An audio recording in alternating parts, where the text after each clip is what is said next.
নমস্কার, কেমন আছেন সবাই? আশা করি সবাই খুব ভালো আছেন। অল্প স্বল্প গল্প কথায় আপনাদের স্বাগত।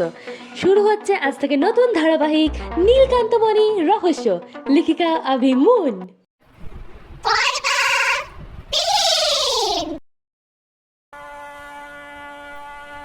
আসলে কি বলতো, আশাই হয় না সময়ের চাপে পড়ে এখানে এসেছি। দিদির বিয়ে বলে কথা, আজ খুব ভালো লাগছে। তারপর আর কি, দিদির মেহেন্দি অনুষ্ঠান, বিয়ে, সঙ্গীত, গায়ে হলুদ, আইবুড়ো ভাত, এই আগে পরে সব অনুষ্ঠানগুলো খুব সুন্দরভাবে হতে লাগলো। দুপুরবেলা পার্লার থেকে লোক এলো দিদিভাইকে সাজানোর জন্য, আমরাও একটু সাজলাম। সন্ধেবেলা নীলাঞ্জনদা এলো, মালা বদল, শুভদৃষ্টি, সাত পাকে ঘোড়া, অবশেষে সিঁদুরদান, সব কিছু হলো। পরের দিন সকালবেলা দিদিভাই প্রচণ্ড কান্না করছিল, জেঠু জেঠিমা সবাই খুব কাঁদছিল দিদিভাই চলে যাবে বলে কথা। তারপর কনকাঞ্জলি দিয়ে দিদিভাই চলে গেল। বলো মা তিন্নি, মা তোমার সব ঋণ শোধ করলাম। এটা বলতে হয় মা, এটা নিয়ম। এ তুমি কি বলছো পিসি? মার ঋণ মাথা দিয়ে শোধ করা যায় পিসি?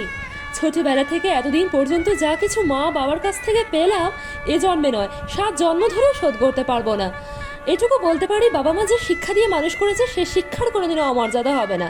এবং ঠাকুরের কাছে এটুকু প্রার্থনা করি, বাবা মা যেন খুব ভালো থাকে, সুস্থ থাকে।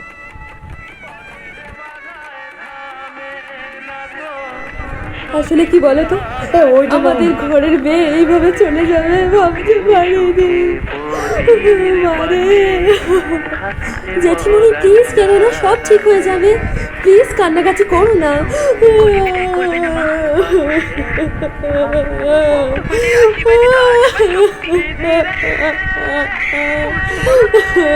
আচ্ছা তুমি কেন এরকম কাঁদছো বলো তো? দিদিভাই কি আর আসবে না?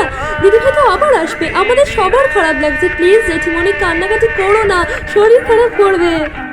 কুল ভাঙে ও কুল গড়ে জীবন দরিয়ায়, বাপের বাড়ি ছাইড়া কইনা শ্বশুর বাড়ি যায়। হায় পুতুল খেলার ছেলে বেলা মনে পইরা যায়, পিছু ফিরা চায় রে কইনা, পিছু ফিরা চায়। বিধিরা